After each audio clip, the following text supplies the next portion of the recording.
That's not the purpose of this portion. The purpose was to discuss how the reticle changes in size based off of where the magnifier is in relation to the reticle and the target. First focal plane is ideal if you're trying to mill out targets, especially for long range, but a second focal plane, in my opinion, is absolutely superior than a first focal plane if we're talking about close quarters. If I kick in a door in a low light environment and I want to engage a threat or a target in a house, low light, I want a big reticle, not a small, tiny reticle.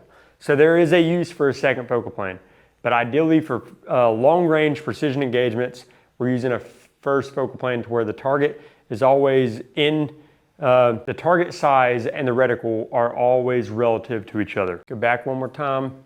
Next thing we're gonna talk about is magnification range. As we said, that second focal plane is always going to be large, and it may not be relative to your target size. However, if you're trying to mill out your target to figure out how big it is, you're probably going to be zoomed in all the way.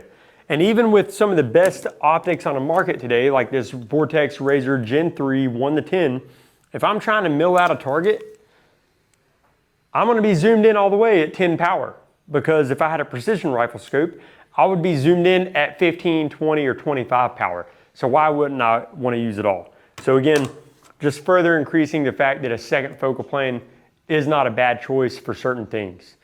Understand that with magnification range, the more magnification range you get, typically the bigger scope, the heavier weight, and the more price that's occurred with that optic. And then we've got red dot versus BDCs and mil and MOA and optic size. Obviously, a small optic like an EOTech makes for lighter weight and is ideal for close quarters. However, when I'm trying to see targets and get clarity and good target acquisition, which is the detection, location, and identification of a target with sufficient accuracy and detail to permit the effective employment of weapons, I'm not going to gain this at ranges beyond 100 yards.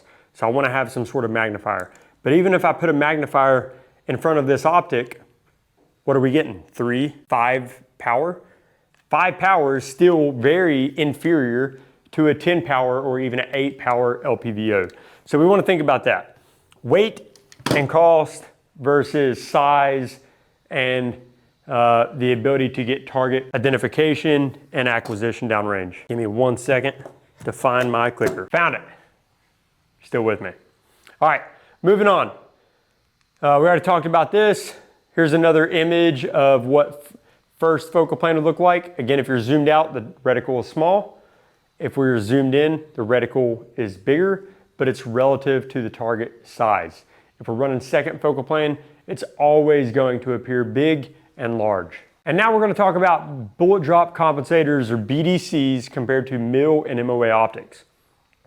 A BDC gives us the ability to dial on and engage targets with standard conditions, meaning I've got a standard barrel length, 16 inches. I've got standard ammo, probably 62 grain, and I've got standard environmental atmospherics, meaning probably sea level, roughly 60 degrees, 29.92 station pressure and 50% relative humidity, which is going to put us at basically sea level. From there, any given person can pick up this optic and know that 100, 200, 300, 4, 5, 6, 7, 8. But if any of those things change, like your barrel length or your ammo type or your environment, such as your elevation, if we go to 5,000 foot elevation, things change quite drastically.